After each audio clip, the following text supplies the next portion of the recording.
What's going on, guys? James Collects here, and we are going to go for a bit of a throwback today. We have Mighty Max's Storm's Dragon Island. This is 100% complete, or at least it will be by the end of this video. The reason why I'm doing this is I posted a picture a little while ago on my Instagram, and people seem to like it, so I thought we'd go back and revisit some of the best Mighty Max sets that I have myself. Hopefully I'll be getting hold of a few more in the near future. So we'll go through all the bits that you should have in this particular set and where everything goes.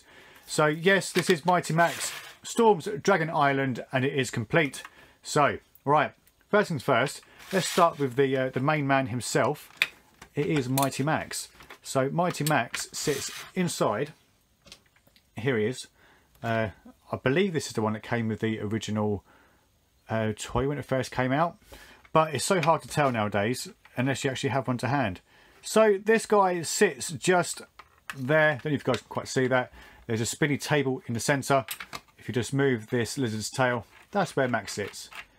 There you go. He's quite happy.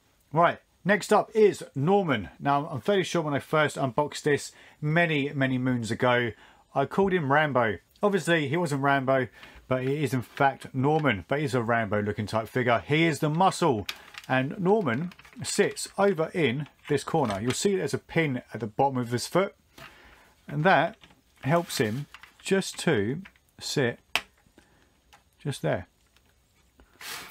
You know what? I thought this was going to be really hard trying to put all the bits in while looking through the camera, but so far it's not going too bad. Next up is Virgil. Now Virgil, he likes to have a little summer break. He actually sits on the beach. So we open up the teeth.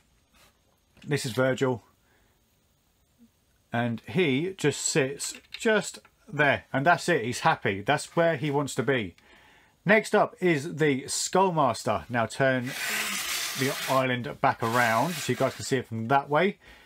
Now again, you'll see there's a small pinhole on his leg. And that makes him stand, without dropping him hopefully, just behind Mighty Max.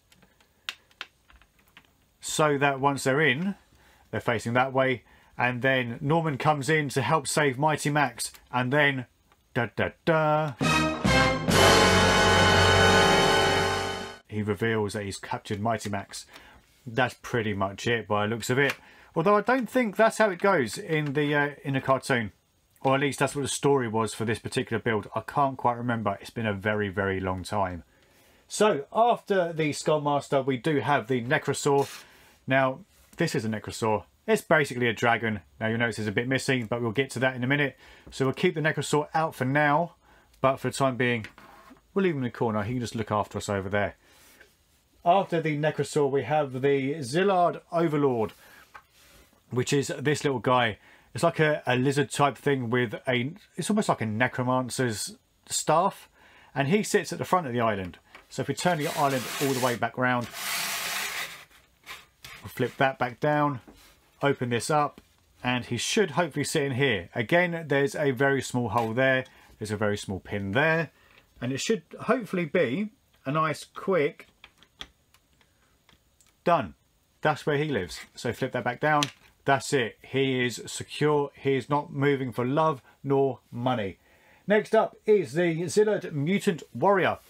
Now this one is always an absolute pain to get in, and you guys are about to see why. Oh, I forgot about that. We'll get to you in a minute. Stop misbehaving. Right, so you'll see that there is a pinhole by his anus. That's the polite way of putting it, surely. Right, so there's a small pinhole there. This one is really fiddly, and it may take a few goes getting right.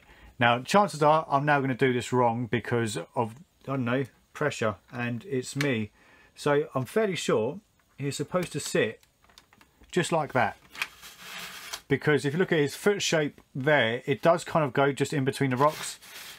But I don't know, it never quite looks right to me. Every time I move it round, it just doesn't quite look how it should do. But that is the pinhole for him, so you can just move him around and he shouldn't move.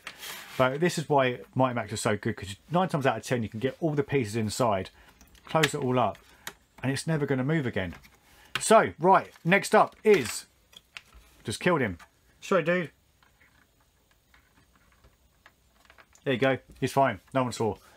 So after that, we have the Lagoon monster, which was hiding away, which I completely forgot about. So open up the teeth. This is the Lagoon monster. So you just push that in and then hopefully go straight into there.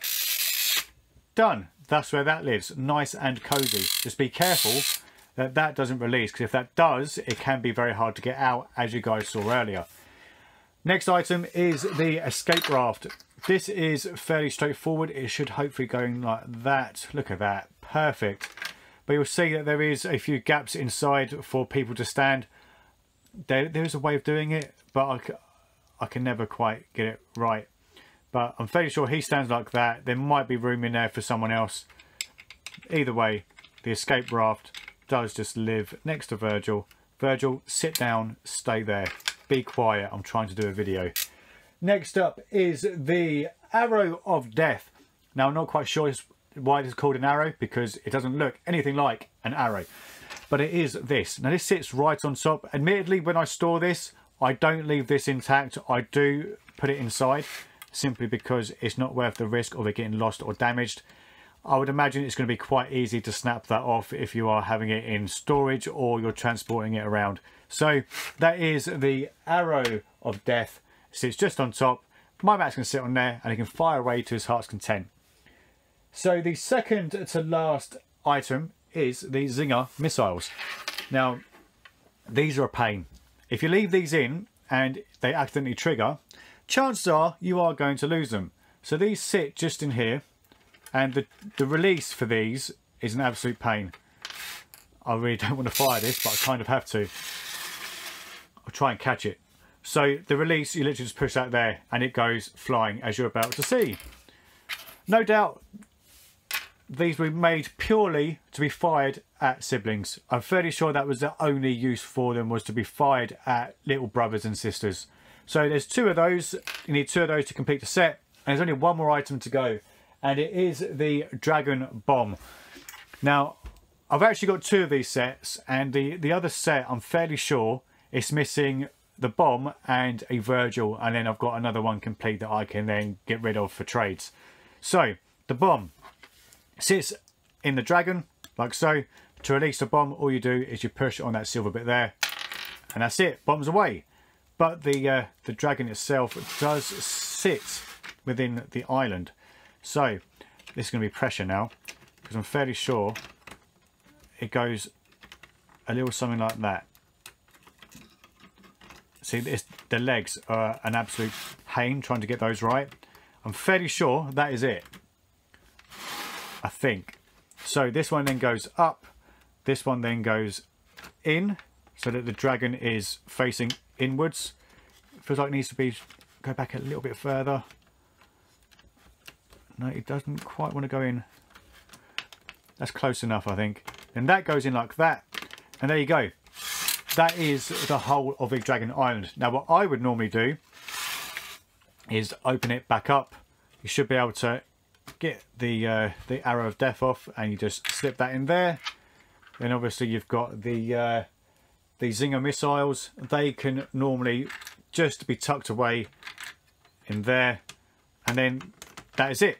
Now don't forget, this does take batteries. The batteries are inserted from the bottom. Yeah, I don't have batteries in mine simply because they're an absolute pain. But this is, I'm fairly sure this is the one that I picked up many moons ago and unboxed it live. Well, I say live. Recorded it straight away from the boxing, and I think it cost me 25 quid. But I have a box full of spares and repairs, so it does look nice. One day, when I eventually have my proper game room done, yeah, this will be put on display because it is lovely, and it is just a really good throwback to my childhood. I mean, the mid-90s were excellent. We had Pokemon, we had Digimon, I think Yu-Gi-Oh was a little bit later, we had Power Rangers, we had the lot. So yeah, to get a little bit of my childhood 100% complete, well, I've had it for a while. It's just that I completely forgot about it until I started picking up quite a bit from the car boot. So for me, it was a good excuse to get everything out. Literally, I just threw everything on the table and just went through item by item. So If you guys want more of this, then by all means drop a like, and we'll move on to the next set, which may well be Skull Mountain. If not, I've got a few miniature sets that we can look at where we can do maybe 2 or 3 in a particular video. But yeah, that is it. As always, thanks for watching. Don't forget to like, share, comment and subscribe, and I will see you lovely lot in the next video. Good gaming and happy collecting. Adios. That's a peace sign. Peace. Peace.